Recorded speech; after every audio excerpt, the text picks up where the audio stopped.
Something that, you know, originally he did not make his name with. It's not the Orion, it's not a Lance character, it is a Spear character. We see Stingray move around his character choices. Java's the Bodvar, Stingray is the question mark. Yeah, and something that happened yesterday was a lot of times we were predicting people to just go ahead and get a W, and then everything got absolutely destroyed. Yes. There was no Acno and Blaze at the top. There was no true. Godly and Simple. So that's the surprise factor of tournaments like this. And we've seen switch-ups to this. How many times have we seen Wusheng come out this weekend? So having the switch-ups for a lot of people has been one thing, but I think that it's going to be really impressive if they can pull it off. However, getting through the strength of Phazon and the Barraza from Cody, really difficult because of how easy it is to line up the KOs. Granted, though, you got to watch out for that recovery, and unfortunately for Cody, he was a little bit too far away to go help Phazon on the right there. That was a beautiful stage spike from Java. I don't know if he like perfectly set that one up to be a stage spike down, or if he just threw out a move and maybe got a little bit lucky with his positioning there. Either way, I wouldn't disagree with it, because obviously it worked. It got the stock, put them in the lead here, and since then, everybody's red, but nobody has been knocked out until Cody. That's a full team wipe. Stingray and Java have themselves a nice little lead, about a minute and 20 into this game.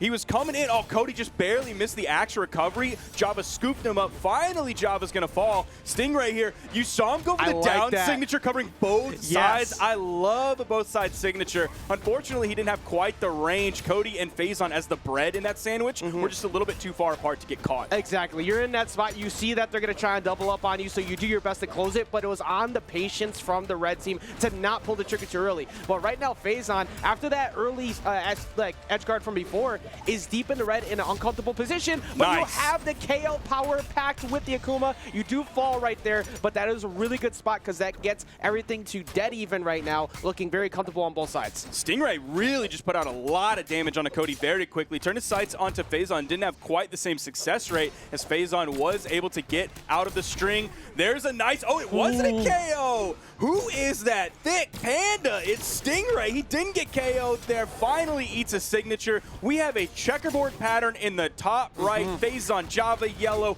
Cody, Stingray, white. And everybody has been falling at the same time. There hasn't been really a dominant moment in this set so far. That should be the telltale of how this is going to go forward. Right now, Phazon has been the one who's consistently struggling, mostly against the 1v1 matchup of Java. And now Java just controlling positioning, gets the jump with the side air, and now they get to go and double up on Cody. Cody has the ability to space him out here with blasters. That's one of the better options you have in a 2v1, but you are going to have to work your way towards actually separating them. That's going to be the key factor, as we see Java holding a great position on the left, now overextending so he doesn't get caught.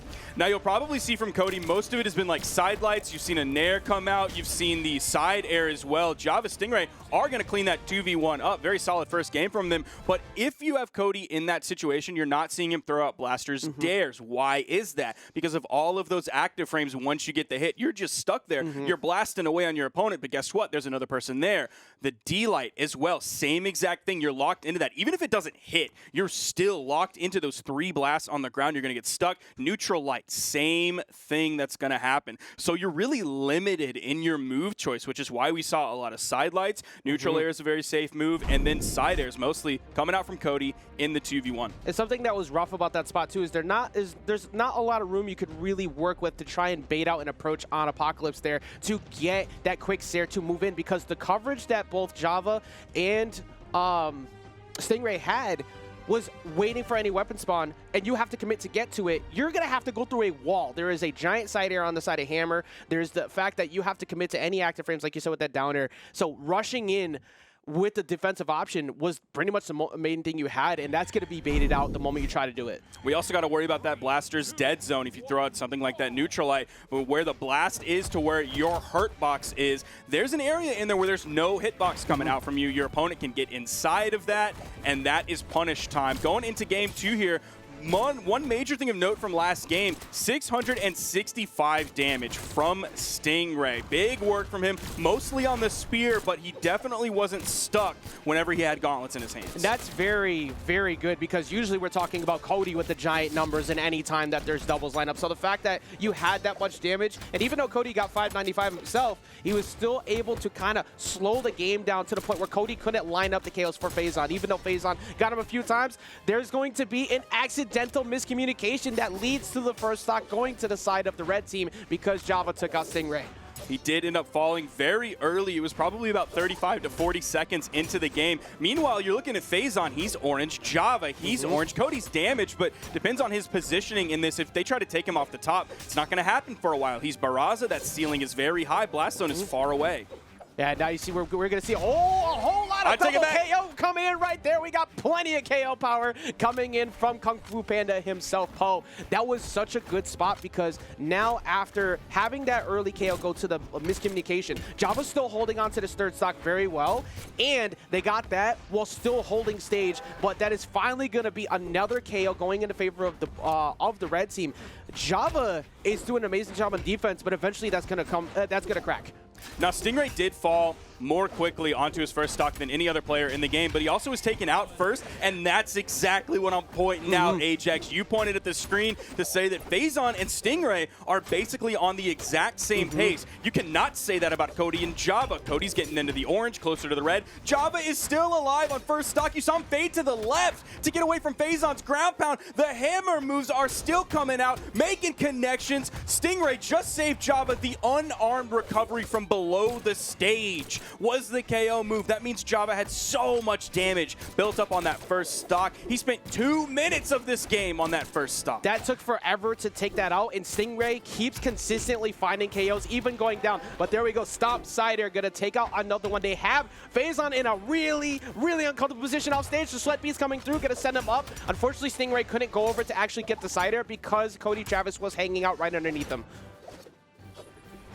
Ooh, both players of the blue team. They want to put that damage on a Cody while Phazon is over, stuck on the wall, afraid to come back onto the stage because he's worried about being taken out of the game and having to go up against 3 stocks of this blue team. Cody looking to chop some necks. Nice follow-up from Phazon after that, and Phazon is done. It is another, oh no, just barely, oh no, are we going to fall apart here?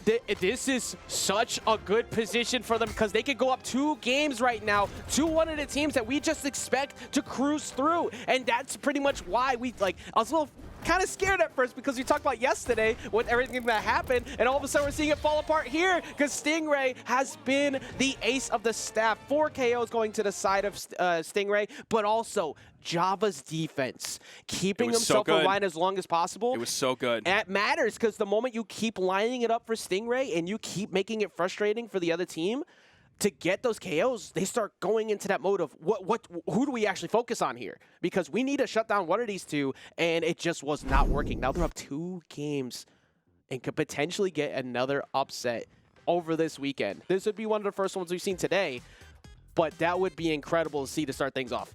So Java that game took 396 damage.